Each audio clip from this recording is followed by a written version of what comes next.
Bien. Buenas noches.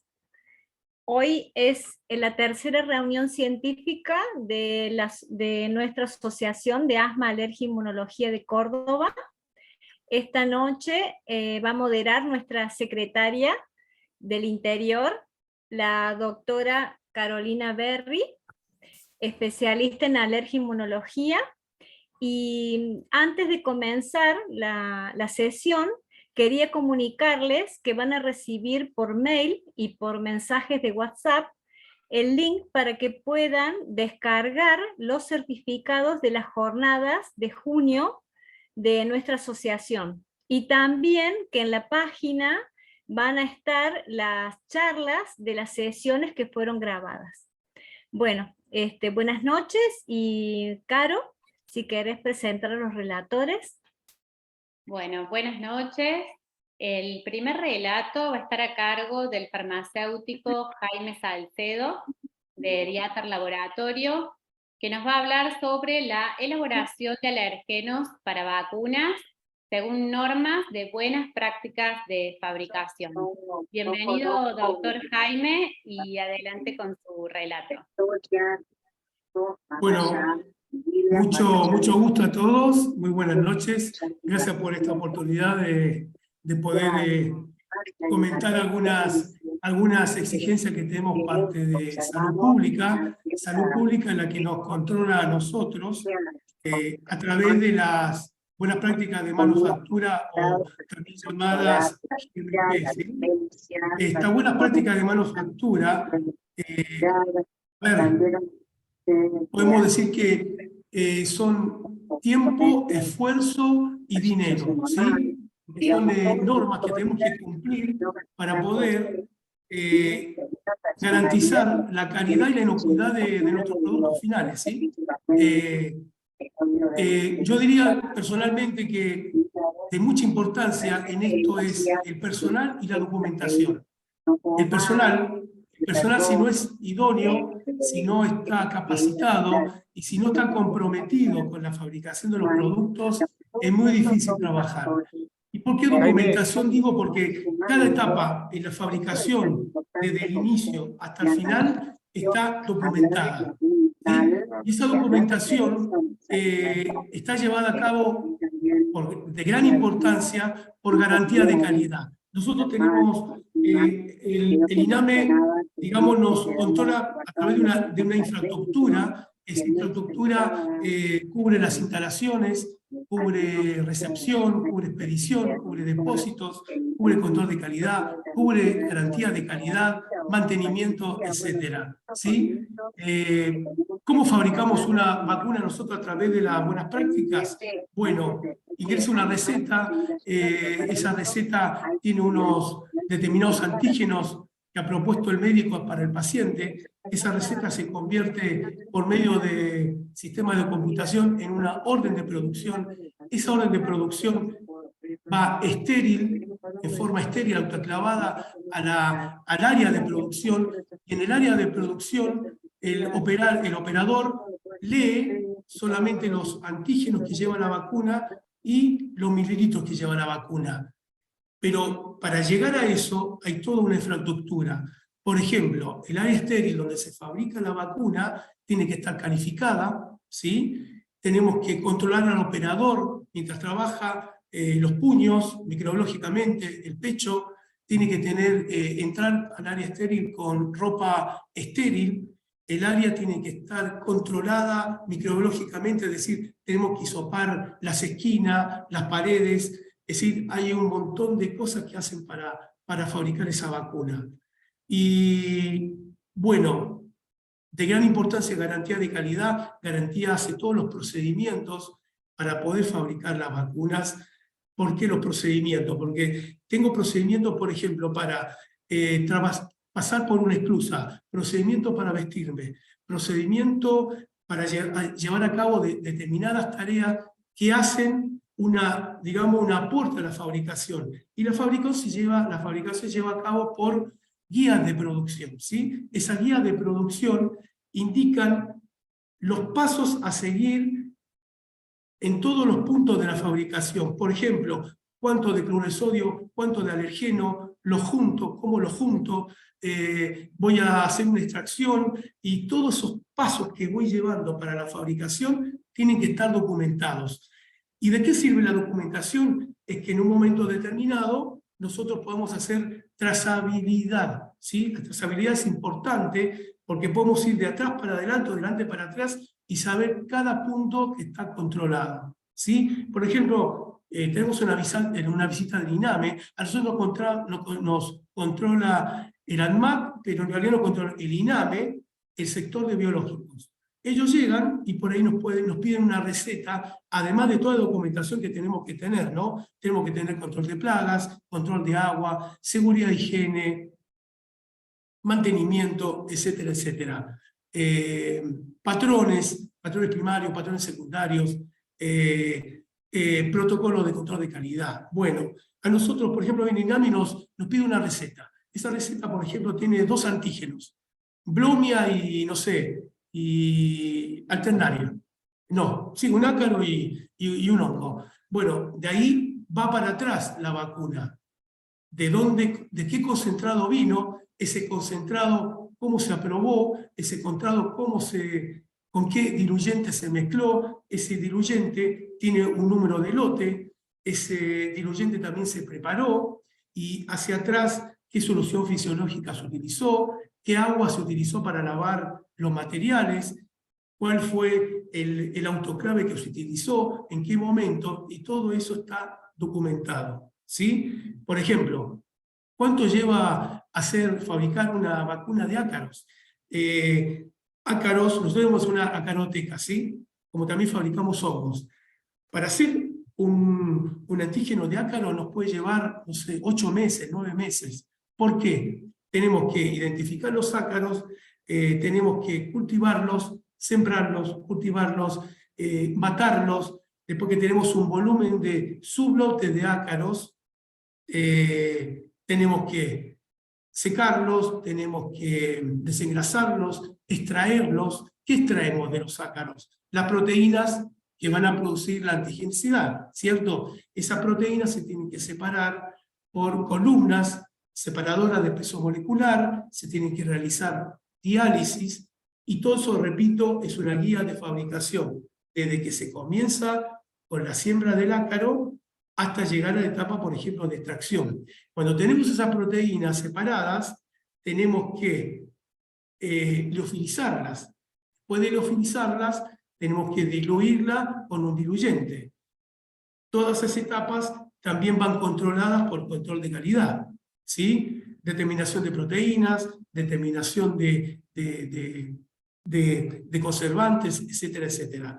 Después, ese concentrado se debe filtrar por un 0,22 para poder esterilizar, y después ese concentrado va recién a cámara fría, donde va a estar en cuarentena, y le haremos los análisis pertinentes. De ahí recién puede entrar al área para hacer la vacuna, ¿sí? Eso es más o menos en lo que nosotros trabajamos, ¿de acuerdo? Yo lo digo por ahí en pocas palabras, pero es muy complejo. Debemos tener personal calificado, ese personal se tiene que estar continuamente capacitando. Control de calidad, por ejemplo, tenemos materiales de partida. Esos materiales de partida, por ejemplo, entran pólenes que hacemos de recolección. Ese polen se debe determinar si realmente es el polen que corresponde a X árbol o a X planta. Entonces, de acá de eso hay un análisis, de eso surge un protocolo. De ese material de partida después se continúa la fabricación. Después, control de calidad. Tenemos que hacer control de calidad de materias primas químicas, materias primas biológicas. Tenemos que hacer control de calidad de material de empaque, ¿sí? Por ejemplo, un vial en donde va la vacuna, tenemos que determinar del vial las medidas, determinar la calinidad. Después, si hay hermeticidad con el tapón y el precinto, eso lleva un protocolo de análisis, ¿sí? Estamos hablando solamente de material primario donde está contenido el antígeno, ¿de acuerdo?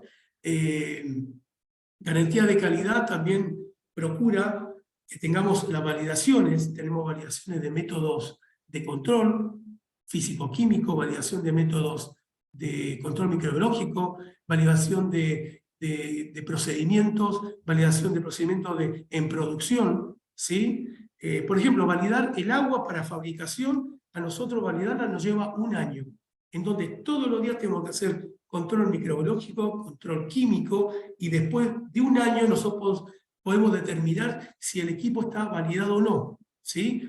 Y recién ahí hacer los análisis alternativos y no todos los días. Tenemos que validar y calibrar todos los equipos que están y se utilizan en el laboratorio, desde un termómetro a una cámara fría, ¿sí? Porque tenemos que decir, esta cámara fría enfría de 2 a 8 grados, pero tiene que estar calibrado, siempre por entes externos, ¿sí?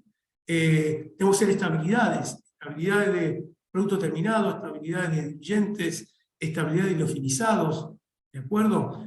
Tenemos que trabajar con seguridad de higiene, tenemos que, ¿dónde descartamos los patogénicos y peligrosos? Hay bolsas rojas, bolsas amarillas, toda la semana viene un camioncito a retirar los residuos.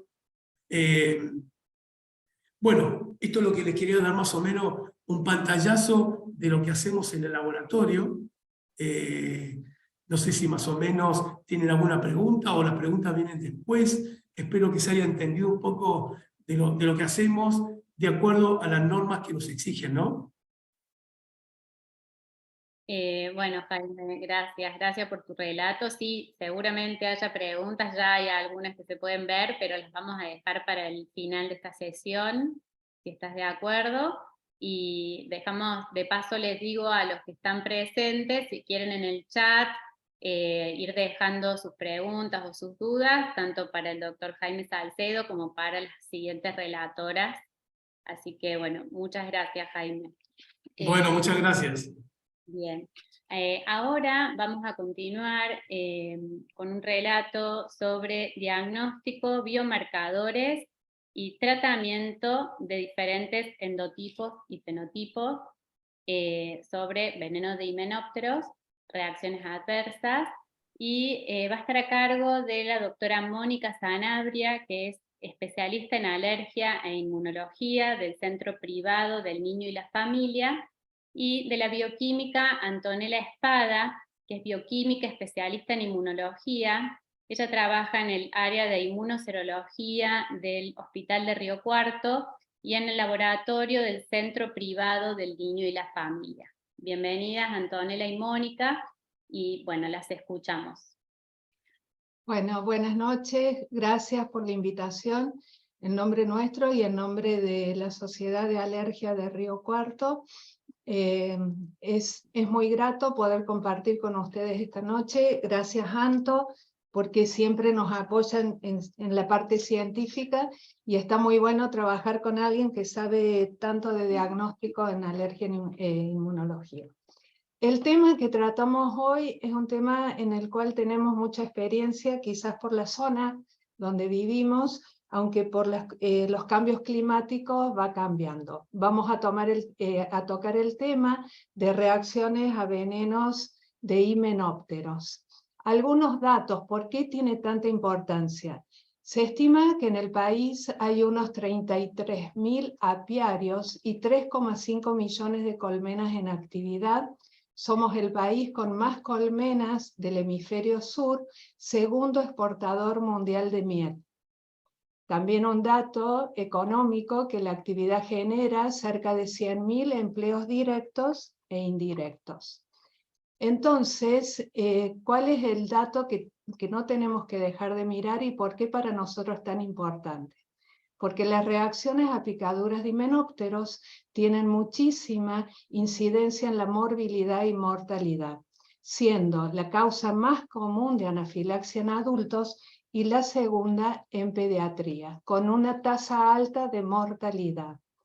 Diversos insectos son los que están dentro del género himenópteros y que pueden ocasionar reacciones como las abejas, las avispas y las hormigas. Considerando que entre el 56% y el 95% de la población va a ser picado al menos una vez en la vida por estos insectos, y con la cantidad de datos que les dije, imagínense la importancia que tiene. El 1 al 7% de la población desarrolla una reacción alérgica a los himenópteros con una sensibilización del 9.3 al 38. Estas cifras aumentan en apicultores, en la familia y en las personas que trabajan en campos, en granjas y al aire libre, pudiendo aumentar a un 30 a un 60% de sensibilidad. Las reacciones fatales son del 1% en los niños y 3% en los adultos. Estados Unidos reportan alrededor de 40 muertes por año. Nosotros tenemos datos del año 2010 en Argentina que denuncia 4 muertes al año por himenópteros iguales a las provocadas por escorpiones y por víboras. En Córdoba, la incidencia a himenópteros en niños es del 0,45% y el insecto más involucrado en pediatría es la hormiga colorada. El aumento de incidencia que se ve se cuestiona si es por el cambio climático, y se sabe que por los cambios de temperatura hace que los insectos migren de lugar, y por ejemplo la hormiga colorada y la hormiga negra, que son originarias del sur de América, han invadido a Estados Unidos provocando verdaderos problemas. De la familia de los himenópteros, del orden himenóptero, las familias más importantes son las Vespidae, con toda la familia de las avispas, las Apidae de las abejas y las Formicidae, las hormigas. Las partes de un insecto las tenemos que conocer por la importancia en las picaduras. Esta es una foto de la hormiga, con el abdomen, las antenas, las mandíbulas, y de los himenópteros en general se les agregan las alas, y de ahí es el nombre de alas membranosas. Debemos aprender a reconocer los insectos. La abeja melífera o la abeja de la miel es la abeja europea, es la occidental, la más común. Esta, la cerana, es del sur de Asia, que está invadiendo Europa con serios problemas. Las abejas por lo general forman colonias, son muy dóciles, no pican, salvo que tengan que defender a la colmena, al nido y a su reina. Una característica importante, tiene pelo en el lomo, y que el aguijón que tiene la abeja, cuando pica, se clava, produce la evisceración porque queda clavado, y se produce la muerte de la abeja. Se alimentan de néctar, de polen, y las picaduras por lo general en nuestro país es en primavera y en verano. Las abejas africanas, que por ahí son noticias porque provocan la muerte, no son muy diferentes a las abejas domésticas, en la importancia que tienen, que siempre pican en enjambre. Entonces, por la toxicidad de la cantidad de veneno que inyectan, por la cantidad de picaduras, reciben el nombre de abejas asesinas. Los abejorros, que es la abejita más grande, tampoco no son agresivos, no suelen picar. Las avispas o chaquetas amarillas, estas sí, la diferencia es como si ven en la foto, no tienen pelo en el cuerpo, son carroñeras, buscan sus alimentos en las basuras, en el resto de comidas. En Argentina viven en los lagos del sur, es donde más cantidad hay. Hacen nidos en el suelo, son muy agresivas aunque uno no las moleste. El aguijón es muy fino, no provoca la evisceración, por lo cual por lo general pican varias veces. También las picaduras son más las abejas primavera y verano, y las avispas en verano y en otoño. Están las fotos. Las véspulas o dolicovépulas son similares. Las avispas papeleras o polistes, todas son como distintos géneros dentro de las avispas. En ninguna tiene pelos. La hormiga de fuego, que es endémica en la Argentina, en casi todas las provincias del norte, del centro, muerden y pican. Muerden con las mandíbulas, se anclan a la piel, pivotean arqueando el cuerpo y pican varias veces. Por eso queda una picadura circular o lineal. En la gran mayoría de los casos provocan una sensación muy dolorosa, de ahí es el nombre hormigas de fuego, y cambian de color. Hay dos tipos, la Solenopsis invicta y la Solenopsis richeri, que son las dos más patogénicas o que provocan más reacciones. Las picaduras son primavera y verano, pero en verano es cuando existen, en Córdoba sobre todo, más picaduras.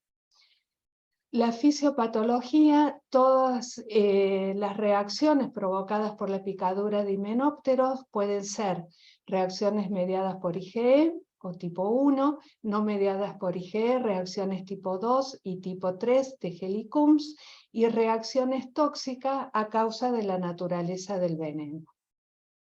¿Qué podemos decir de los venenos? Los venenos se producen en las glándulas del abdomen de los himenópteros. La mayoría de ellos son inodoros, son incoloros, tienen un alto contenido de agua, hasta un 80%, y tienen péptidos de un tamaño de 15 a 20 kilodaltons y con muchas aminas vasoactivas como acetilcolina, histamina, dopamina, norepinefrinas y quininas, que tienen la capacidad de estimular al sistema del complemento y activar el sistema de coagulación.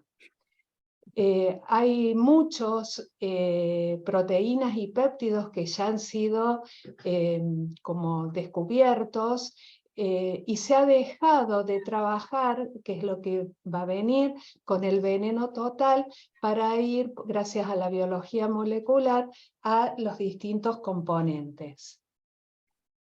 De la abeja, que es la mejor estudiada, ya se conocen más de 100 péptidos, 18 de ellos tienen actividad biológica y 12 son los que producen reacciones alérgicas. Por ejemplo, tenemos el APM1, que es la fosfolipasa A1, el APM2, que es la hialuronidasa, el M3, que es una fosfatasa ácida. Todos estos son antígenos mayores y pueden dar reacción cruzada entre los mismos tipos de abeja. El APM5 es el antígeno mayor y puede dar reacción cruzada con el de la Vespidae. El APM10 es una I-carpina, es una proteína que no se sabe bien cuál es la función, pero sí se reconoce que en los pacientes que tienen falla con el tratamiento están sensibilizados a este péptido, y que muchas veces en los antígenos de veneno entero no se lo encuentra. En las avispas se conocen 5 antígenos, siendo los principales el BEF1 y el 5, y que son los que explican la reactividad cruzada, igual que en los polistes y en las hormigas.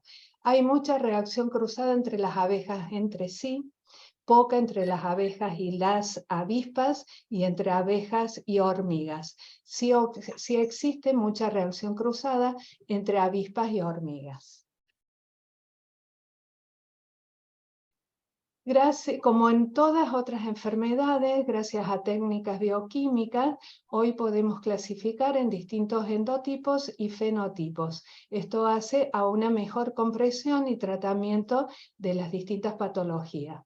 De acuerdo a los endotipos, tenemos reacción a picadura en los individuos sanos, por efecto tóxico del veneno, reacciones mediadas por IgE en pacientes con enfermedad mastocitaria, la sensibilización asintomática, la reacción local extensa y reacciones inusuales.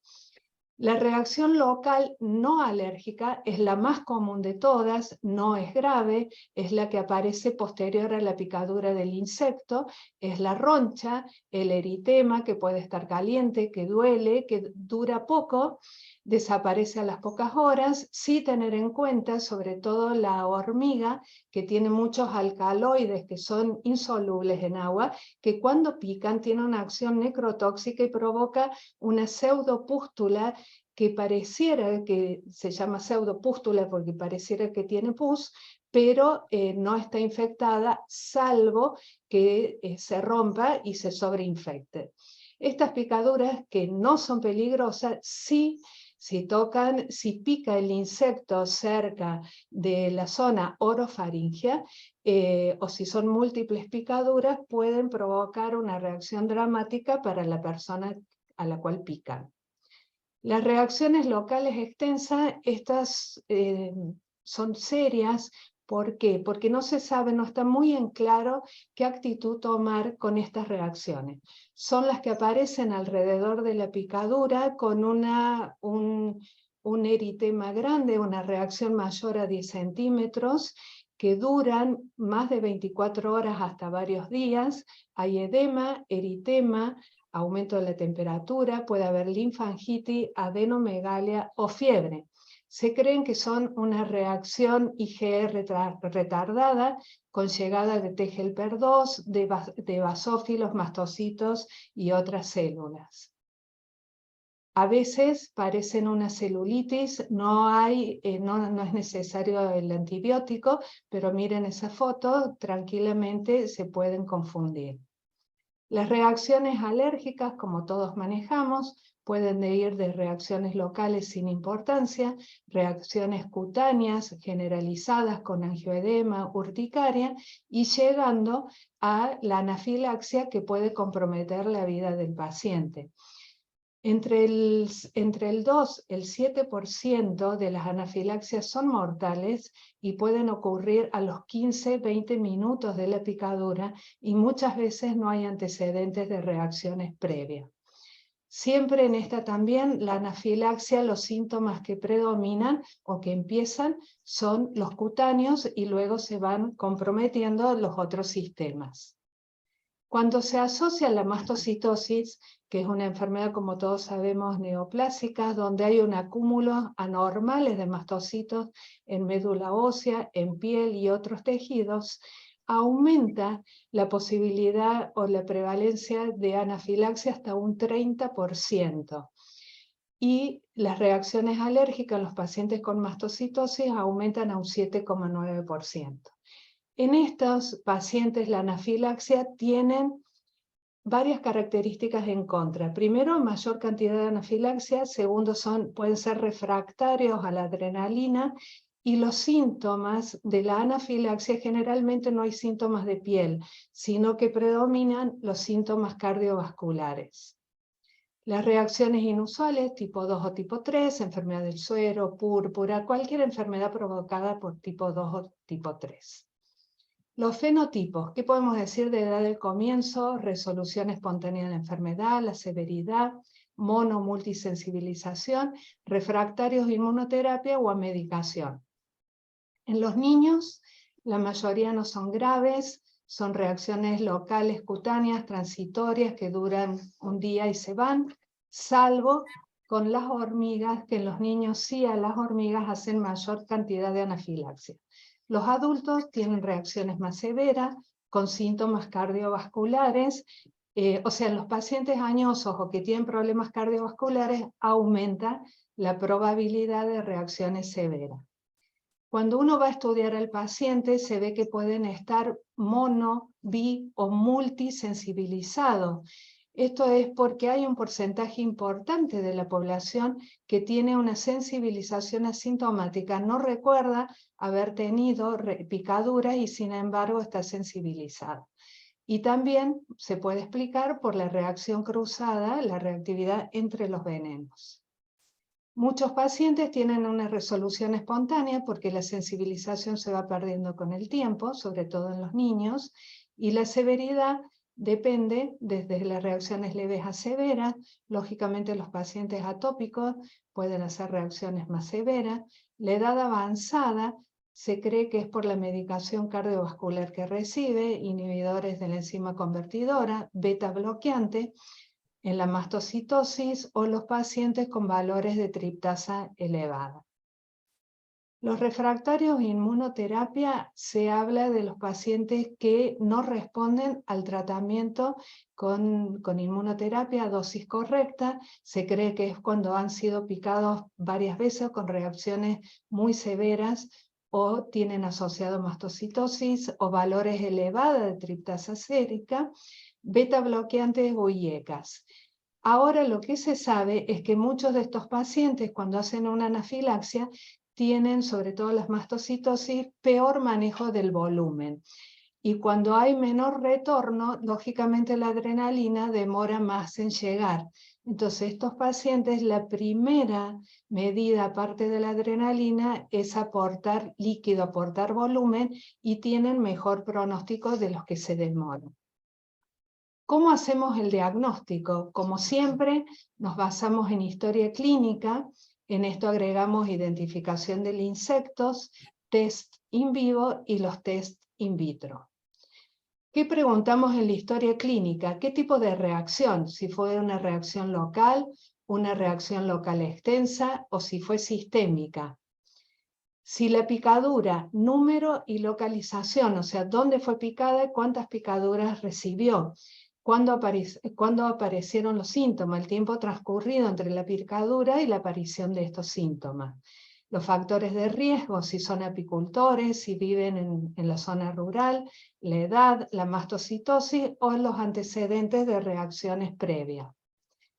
La identificación del insecto es un problema para el paciente, pero para nosotros también, porque no todos reconocemos los insectos. Entonces, recordar que la abeja tiene pelo en su lomo y que si dejó el aguijón, seguro que es abeja. La temporada es primavera y verano. Y la avispa es la que más reacciona, por más que uno no molesta. Las picaduras son en verano o otoño, no tienen pelo y no pierden el aguijón. Entonces, si el paciente dice, me saqué el aguijón, seguro, con seguridad que es una abeja. Los test, todo paciente que ha hecho una reacción moderada, severa y sobre todo anafiláctica, debe ser derivado al especialista en alergia para que sea estudiado. Siempre se inician los test con los prick test para abejas, avispas y hormigas. En los pacientes con reacciones sistémicas, las pruebas son positivas en un 85% de los sospechosos. Cuando no identificamos el agente causal, lo debemos hacer los test con todos los insectos de la región. Siempre deben ser con hormigas, avispas y abejas, siempre. Debemos retrasar la realización de las pruebas hasta entre 4 o 6 semanas después de una reacción para evitar los falsos negativos. Y cuando la historia sugiere que ha sido una reacción alérgica y las pruebas son negativas, las debemos repetir entre 1 o 2 meses después. Y si persiste negativa, tenemos que intentar demostrar que hay una IgE específica por otras técnicas. Empezamos los PRIC con una reacción de 100 microgramos por mililitro. La reacción, si esto da negativo, lo asociamos a la prueba intradérmica, que la prueba intradérmica la vamos aumentando 10 veces la concentración cada 20-30 minutos hasta llegar a una concentración máxima de 1 microgramo por mililitro o que haya un resultado positivo y se detiene la prueba intradérmica. La sensibilidad con los prick test es de un 49-50%, pero si lo asociamos a la intradermo, aumenta a un 95%. Debemos saber que los test intradérmicos son seguros, son eficientes y que los debemos hacer con prick test negativo. Que aún con la mastocitosis podemos realizar los tests. Se usaba y se usan para estudio el test de provocación con abeja, que se lo hace picar con una abeja en el antebrazo del paciente, pero eso se está dejando solamente para investigación o para predecir el éxito de la inmunoterapia. Con la hormiga se usa el cuerpo entero, también se empieza con una concentración baja y se va aumentando hasta el máximo, con pruebas positivas entre 70 y 90%, y también se repiten las pruebas si son negativos y uno sospecha que ha sido la hormiga. Bueno, nosotros desde el laboratorio siempre intentamos hacer un aporte con otras técnicas, principalmente utilizando test in vitro, en donde vamos a dosar IgE específica para abeja o para avispa, y sabemos, si bien en Argentina por ahí no está disponible, existe un método para identificar esa IgE específica, que es el diagnóstico resuelto por componente, que trata métodos moleculares. Existen otros test complementarios que pueden ayudar en diferentes casos a aclarar un poco el diagnóstico. En cuanto a la IgE específica, la determinación con extractos de veneno se realiza por un método que se conoce como ELISA y tiene menos sensibilidad que los prick test. Se sabe que la sensibilidad para veneno de avispa más o menos entre un 83 y un 95%, y es menor al de la sensibilidad que presenta el veneno de abeja, que ronda alrededor de entre el 98 al 100%. El límite de corte aceptado internacionalmente es de 0,35 kilounidades por litro.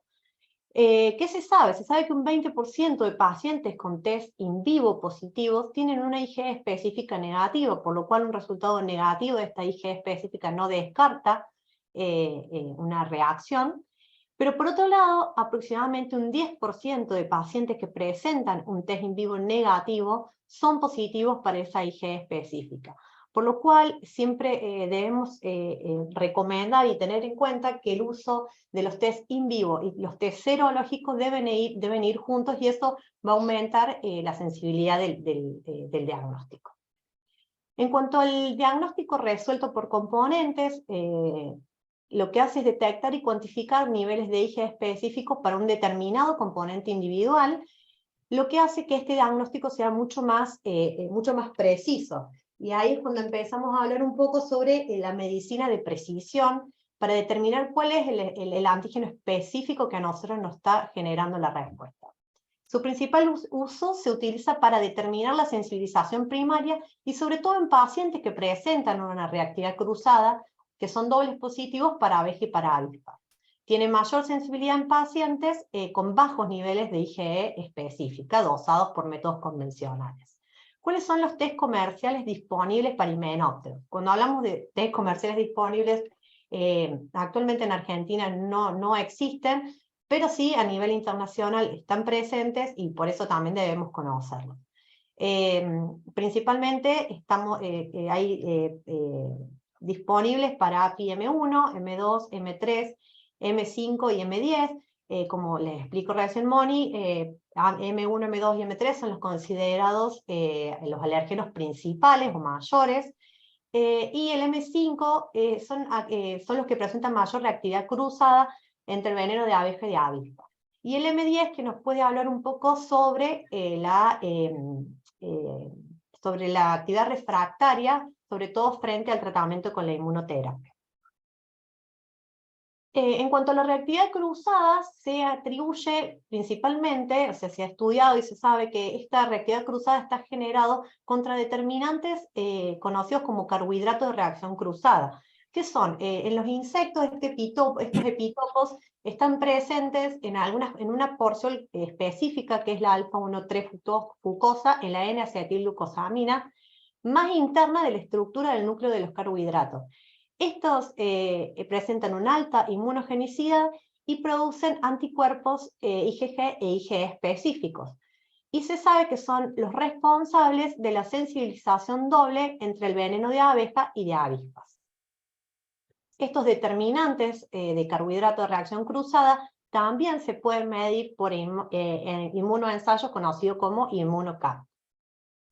Este es un algoritmo como para mostrarles un poco para qué se utiliza medir, o para qué sirve medir estos determinantes antigénicos, y como se puede ver acá, muchas veces tenemos reacciones dobles positivas que no son realmente dobles positivas, sino que cuando dosamos IgE específica por los métodos convencionales o cuando hacemos los test cutáneos, nos dan positivas para las dos, pero cuando dosamos por separado los distintos antígenos, podemos determinar cuándo realmente se trata de una sensibilización para abeja, cuándo es una sensibilización para avispa y cuándo realmente es la doble sensibilización, y eso nos va a ayudar a nosotros a la hora de elegir qué inmunoterapia aplicarle al paciente.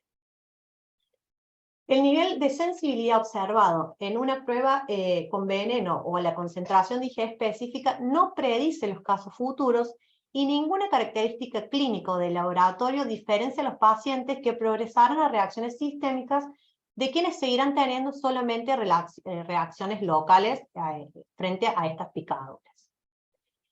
En cuanto a los métodos complementarios disponibles, uno de ellos es el test de activación de basófilos, que es una técnica que lo que hace es cuantificar los cambios de expresión en marcadores de activación tras estimular con un alérgeno específico y la consecuente degranulación de basófilos. Se hace por un método conocido como citometría de flujo, y es un método que se usa sobre todo en pacientes que tienen esta doble sensibilización, pero es un método que requiere un citómetro, que es un equipo que es de alto costo, y bueno, no está disponible en todos los centros o en todos los laboratorios. La utilidad, como dijimos, principalmente es para identificar el himenóptero responsable en caso de una doble sensibilización y en una falta de reconocimiento por parte del paciente, evitando así una doble inmunoterapia. La respuesta basófila también se puede utilizar como un biomarcador para evaluar la inmunoterapia, y la reactividad versus la sensibilidad de esta técnica es decisiva para utilizarla en la vigilancia de la inmunoterapia con venenos a himenópteros. Otro de los métodos que se usa es la triptasa. Sin embargo, como vamos a ver, la triptasa en realidad debería ser medida en los casos de anafilaxia principalmente. La triptasa sérica basal es un indicador de la actividad de los mastocitos, por lo cual hay que tener mucho cuidado, porque aquellos pacientes que van a tener que tienen un diagnóstico de mastocitosis, por lo general tienen una triptasa sérica más alta. El valor normal ronda alrededor de 11,4 microgramos litros, y los niveles elevados de triptasa se asocian a mayor riesgo de anafilaxia grave, un riesgo mayor de reacciones graves en la inmunoterapia, y un riesgo mayor de anafilaxia posterior al término de la inmunoterapia.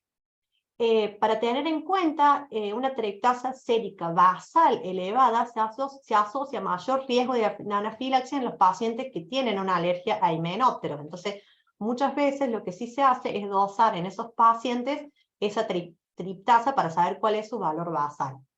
Para tener en cuenta la cinética de la triptasa, lo que se mide es la beta-triptasa sérica, que hace un pico dentro de los 15 a 120 minutos y retoma valores normales alrededor de entre los 150 y los 180 minutos. ¿Y cuál es la recomendación para medir triptasa? Y por eso también no se utiliza tanto, porque en realidad debería estar disponible en laboratorios de guardia, es que hay que hacer una toma de muestras cronometradas en serie. La primera muestra debe tomarse tan pronto sea posible después del tratamiento de emergencia haya comenzado en la guardia. Una segunda muestra ideal entre la primera y la segunda hora, pero no más de 4 horas desde el inicio de los síntomas, y una tercera muestra de referencia a más de 24 horas. Bueno, mucho se ha hablado, inclusive muchos solían pedir la IgG4. Sabemos que la IgG4 está asociada a la inducción de tolerancia inmune. En las reacciones de hipersensibilidad mediadas por IgE, la IgG4 inhibe la actividad de la IgE mediante 2 mecanismos principales. Uno es bloqueando los anticuerpos IgE y el entrecruzamiento de los receptores, que van a generar después las reacciones. Y otro es coestimulando receptores inhibitorios, como es el Fc gamma R2b, que inhibe la activación de las células efectoras. La inmunoterapia está asociada con un incremento significativo de estos anticuerpos específicos IgG4, sin embargo, no hay una evidencia real de que podría utilizarse en el tratamiento para venenos himenópteros. Por ahí sí, en otras inmunoterapias, pero no está demostrado para el uso en estos casos. Bueno, yo era una de las que pedía y que sigo pidiendo a veces el dosaje de IgG4 porque me da mucha tranquilidad y aparte hace muchos años era lo que se planteaba como para tranquilidad y que el tratamiento con inmunoterapia servía. Tenemos que saber que las abejas liberan en menos de 1 minuto todo el saco, el 90% en 20 segundos. Tenemos que enseñar a retirar el aguijón, nunca hay que apretarlo, tratar de retirarlo con los dedos, ni tampoco con una pincita, porque tiene un saco que cuando uno lo aprieta termina de inocular el veneno. Hay que lavar con agua y jabón y el uso de antihistamínicos locales si hace falta. Y otra cosa, debemos desterrar el mito de usar barro, que la gente de campo lo usa mucho, cuanto más podrido mejor, y debemos enseñar que es una puerta de entrada para una probable infección. Las reacciones locales extensas, que eran las que duran varias horas, días y que son más de 10 centímetros, no hay que usar antibióticos, la misma higiene y podemos agregar corticoides orales y antihistamínicos endovenosos o vía oral. El tratamiento de la anafilaxia es la misma que hacemos habitualmente anafilaxia, pero sí el paciente debe salir de la internación con la educación del kit de urgencia y enseñar a preparárselo y enseñar a autoinyectarse la adrenalina, porque lamentablemente hoy miraba cuánto sale el EpiPen, 100.000 pesos en Argentina, contra muy accesible las ampollas de adrenalina, prepararlas en una caja protegidas de la luz. Debemos dar esta información al paciente que ha tenido reacciones. Cuando esté al aire libre, evitar dejar comida, gaseosas, porque esto atrae sobre todo a las abejas, a las hormigas.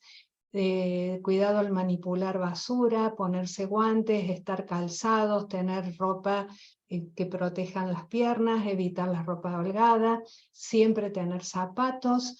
Cuando uno detecta colmenas que las deben sacar las personas no alérgicas y sobre todo la gente encargada de esto o que entienda, ¿no? Revisar los autos antes de manejar, ir con las ventanillas cerradas, saber que los repelentes de insectos no repelen a las abejas y a las avispas, no los disuaden.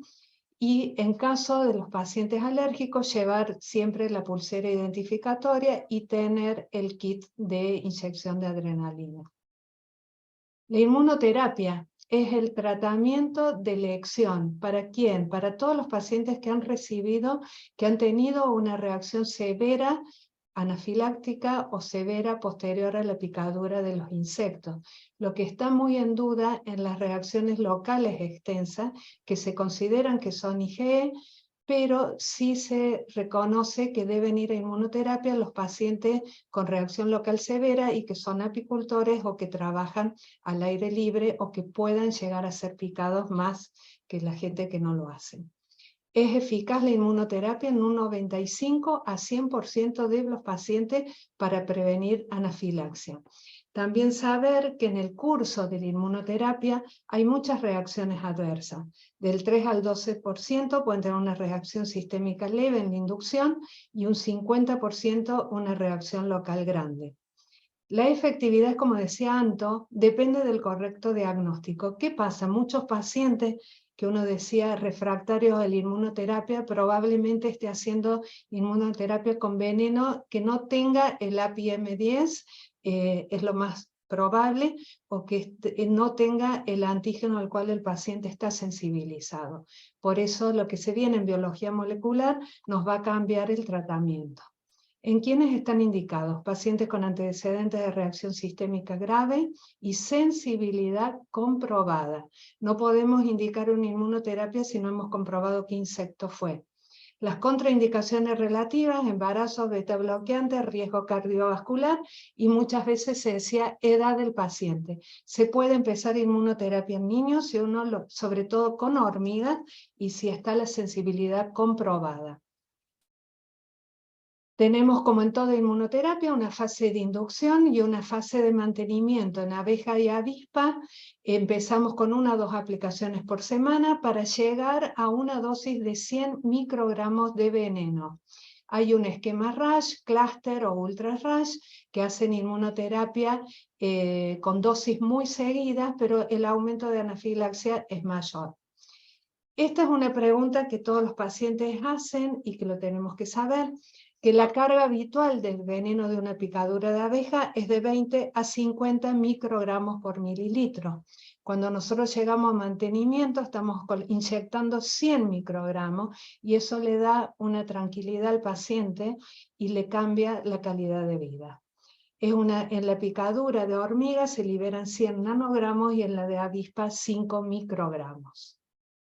La fase de mantenimiento es una aplicación mensual el primer año y después se hace cada 6 a 8 semanas los siguientes años. Las reacciones adversas oscilan entre un 8 a un 20% reacciones locales y ahí podemos bajar la dosis y se puede asociar un antihistamínico.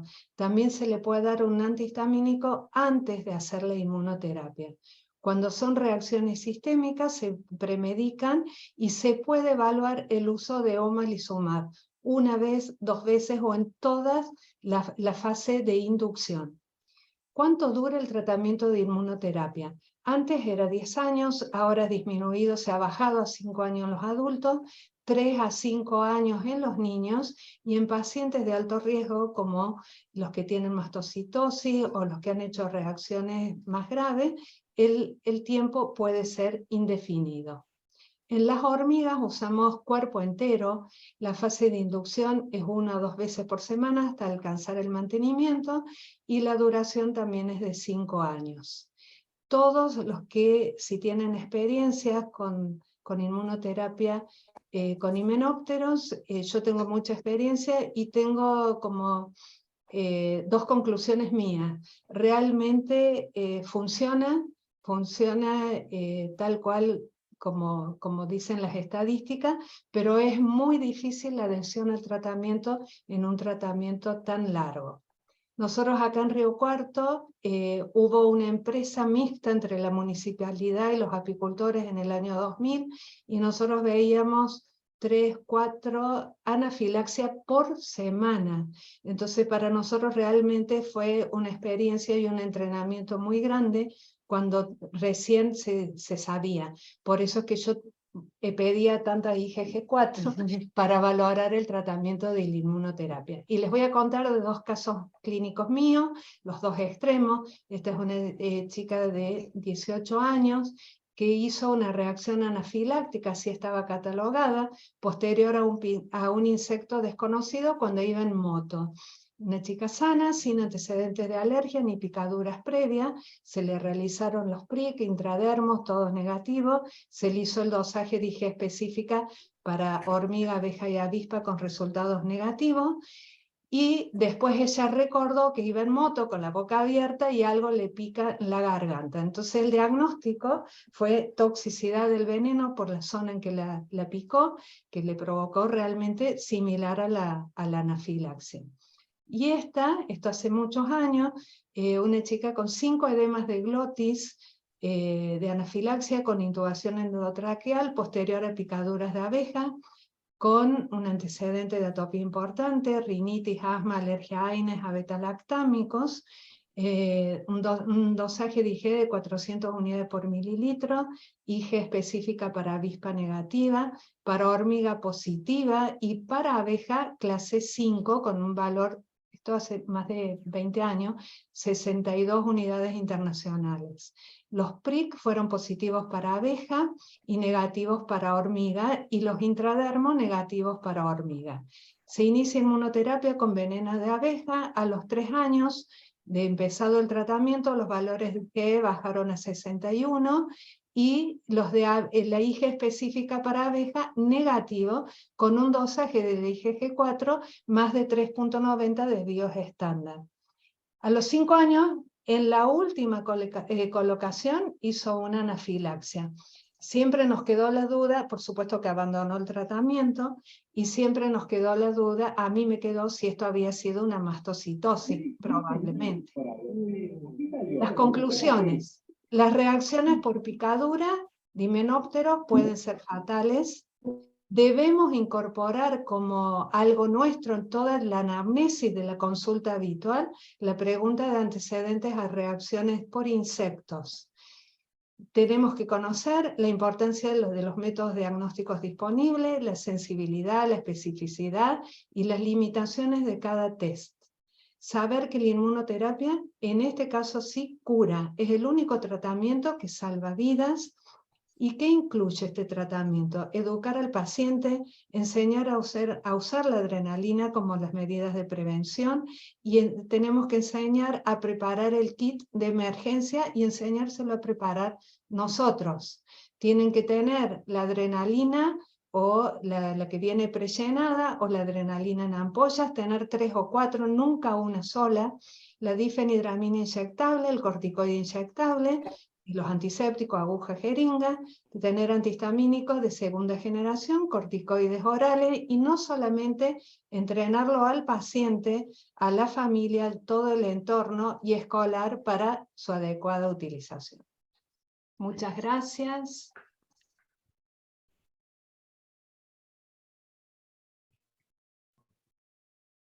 Bueno, gracias Mónica, Antonella, espectacular, la verdad que tan enriquecedor toda esta charla. Y bueno, y se puede ver ahí en el chat que hay 1.000.000 de preguntas, así que bueno, vamos a tener que elegir algunas porque no tenemos mucho tiempo, vamos a destinar unos minutos para contestar aunque sea algunas de estas preguntas.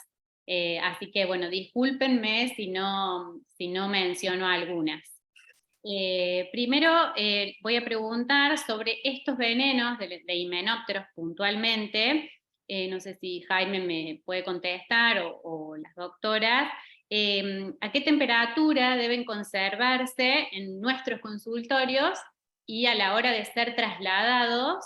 ¿Cómo es el tema de la refrigeración, conservación y cuánto tiempo pueden estar fuera de esa temperatura? Jaime, ¿o contesto? Sí, la mejor temperatura es como para vacunas y Pristate, tenemos que controlar la temperatura entre 2 y 8 grados, ¿sí? Siempre se puede subir un poco la temperatura, pero nunca congelar, ¿de acuerdo? Sí, siempre mantenerlas en la puerta de la heladera, se transporta con hielo seco, no se pueden congelar, y en el momento de sacarlas de la heladera tampoco hay que agitarlas porque se desnaturalizan las proteínas. Exactamente. Bien, gracias. Mónica, hay una de las preguntas que dice, ¿en qué nivel de reacción a las picaduras no indicas un test cutáneo, sino un laboratorio o laboratorio primero? En una reacción en picaduras locales, no. Es cuando no hay antecedentes de reacciones, no pido nada. Si es un niño menor de 16 años y es una reacción local o una reacción local extensa, tampoco. Si es mayor de 16 años o si es apicultor o vive en el campo, cambian las condiciones porque son como cofactores asociados, y ahí sí, yo habitualmente me manejo con todo, no solamente hago los test cutáneos, hago PRIC, hago intradermo y hago laboratorio para cada uno de los insectos, por más que el paciente asegure que fue una hormiga, una abeja, una avispa, yo pido todo. Bien, bueno. Doctor Jaime, ¿cómo hacen la detección de proteínas cuando ustedes comentan sobre esa parte del proceso? Sí, ahí lo comenté, lo hacemos por el método de Bradford, con azul de cromací, es un método colorimétrico, ¿sí? Y tenemos 2 curvas, la microcurva y la macrocurva. Es un método muy sencillo. Bueno, gracias. Mónica, ¿vos tenés alguna experiencia? Hay dos preguntas parecidas sobre si hay alguna experiencia en vacuna sublingual con abeja. Sí, es relativamente nuevo. El último consenso de acá de Argentina, de la SAC, se habla de respetar la vía por el cual el veneno, el insecto inyecta, o sea, se habla de vacunas subcutáneas. Pero en los últimos años hay en la Argentina vacunas en spray sublinguales, hay con abeja y hay con hormiga. Realmente no sé la efectividad, tengo pacientes con ella, pero me faltan datos, pero sí hay en disponibilidad. Bueno. No sé, Jaime, si vos querés agregar de eso. Sí, andan muy bien las vacunas sublinguales. Yo diría que ha ido en crecimiento las vacunas sublinguales. Yo creo que estamos en un 60% ya de vacunas sublinguales y también tenemos spray nasal, spray bucal e inyectable, ¿sí? Ya sea retar o no retar, acoso. Eso depende del médico y también del paciente. Hay pacientes que toleran muy bien la sublingual y para algunos es traumático el inyectable, entonces también hay que jugar con eso, ¿no? Nuestras vacunas, por ejemplo, son con glicerina, la glicerina estabiliza la oral, entonces le da también un sabor dulzor, y a veces para los chicos es muy bueno, ¿sí? Porque los chicos no se quieren inyectar, y la vacuna glicerinada funciona muy bien en los chicos, por ejemplo, ¿sí? E igualmente todo eso depende mucho del médico, paciente, eso es totalmente respetable, ¿sí? Yo quiero agregar una cosa, Caro, si me permitís, de cómo hago yo, que he hecho mucha inmunoterapia subcutánea, sobre todo con abeja, tengo mucha experiencia, y con hormiga, y con abeja por la cantidad de reacciones en la inducción, siempre hasta alcanzar los 100 microgramos, vacuno yo y lo hago en la terapia. Nunca lo hago en el consultorio, porque hay una pregunta interesante si hay posibilidad de un tratamiento preventivo para apicultores. Saber que la reacción anterior no condiciona una reacción futura. Entonces hay apicultores que están acostumbrados a la picadura de las abejas y es como una reacción al medicamento. De una picadura a otra puede haber una anafilaxia. Es decir, nos vamos sensibilizando, evidentemente, no hay duda, y habrá los antecedentes o algo que digan por qué una persona hace una reacción leve o una reacción moderada. Pero hay que tener mucho cuidado porque estamos trabajando con veneno. No lo veo en las vacunas en spray, que a mí el temor es si esas vacunas tienen realmente la misma cantidad, tendrá el API M4, el API M10, no lo sé, pero no veo reacciones en la fase de inducción ni de prurito en la boca, que sí las veo con las vacunas subcutáneas, que para llegar a los 300 microgramos, que en teoría uno llega a los 3 meses de iniciado el tratamiento, entra en mantenimiento, nos puede llevar 6-7 meses. Y nosotros los insectos generalmente los manejamos con el cuerpo entero, ¿sí? Sí. Entonces está mucho más diluido. El único veneno que tenemos es el Apis mellifera, y Sí. ya viene en albúmina para estabilizarlo en 100 microgramos. Claro. Pero de esos 100 microgramos, por supuesto, se pueden diluir para trabajar en menores cantidades. Eso depende totalmente del médico, de la evaluación con el paciente, ¿no? Bien. Bien. Bueno, acá hay otra pregunta sobre una experiencia de una colega que tiene una paciente que a los 7 años de edad tuvo una reacción sistémica por picadura de abeja y que consulta 20 años después. Le realizó solo una inmunoglobulina específica que le dio positivo grado 4. La pregunta puntual es si en este caso indica EpiPen y si califica a ese paciente para inmunoterapia. Y el EpiPen no podés no indicarlo, como todas las medidas, ¿no? Porque uno no puede ser adivino, porque acá sería adivinar qué le va a pasar en la próxima picadura. Pero con inmunoterapia, por tener una IgE positiva, no. Ahí habría que combinarlos con los tests y llegar con el test intradérmico, es como uno se asegura si hay sensibilidad o no. Lógicamente que después de tantos años uno puede ir perdiendo la sensibilidad, que es lo que se ve, ¿no? ¿Tanto? Sí, por eso hablamos siempre de esto de trabajar, bueno, en equipo y tener conocimiento, por más que ustedes sean médicos, nosotros somos bioquímicos, tener conocimiento de cuáles son las limitaciones de cada prueba y saber que que en combinación de ambas, tanto las in vivo como las in vitro, podemos llegar a un mejor diagnóstico. Insistimos siempre en eso porque hacer cada cosa, o sea, trabajar cada uno por separado no sirve. Trabajar obviamente en conjunto hace mejor el diagnóstico. Bueno, van a quedar algunas preguntas sin hacer, algunas se fueron contestando a medida que transcurrían los relatos, pero bueno, para ir cerrando, agradecerles a los 3 expositores, fantásticas las charlas, en particular Antonella y Mónica representando el interior, que puedan estar presentes, que por ahí se hace un poquito difícil para los que somos de afuera. Y bueno, le paso a Marce si quiere cerrar. Y bueno, gracias a todos los asistentes, a todos los que preguntaron y los que estuvieron hasta el final.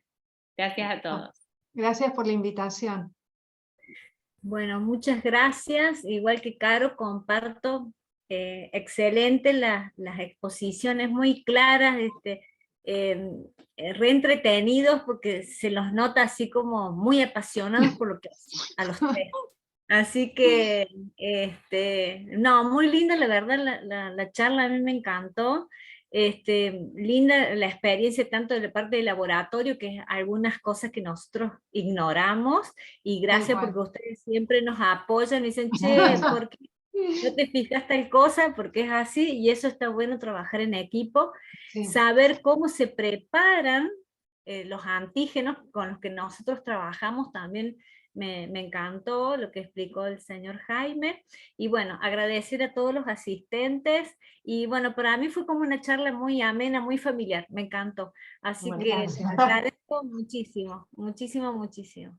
Si me permiten un minuto, muchas gracias por esto, la verdad que muy interesante todo, y desde ya nosotros estamos en Caballito, acá en Almagro, acá en Capital Federal, están invitados a visitar las instalaciones cuando ustedes gusten. Bueno, Bueno, gracias. Y un saludo especial al doctor Muñoz, que ahí lo veo conectado. Con él aprendí inmunoterapia de abeja, así que gracias. Gracias, Marce, por la posibilidad de por estar con favor, usted. gracias a ustedes, y bueno, nuestra secretaria del Interior va a dar el saludo final. Gracias. Bueno, gracias a todos por el A esfuerzo, todos. por estar presentes, y bueno, nos estaremos viendo en la siguiente reunión científica. Gracias. Gracias. Chau, chau. Que descansen. Gracias. Gracias.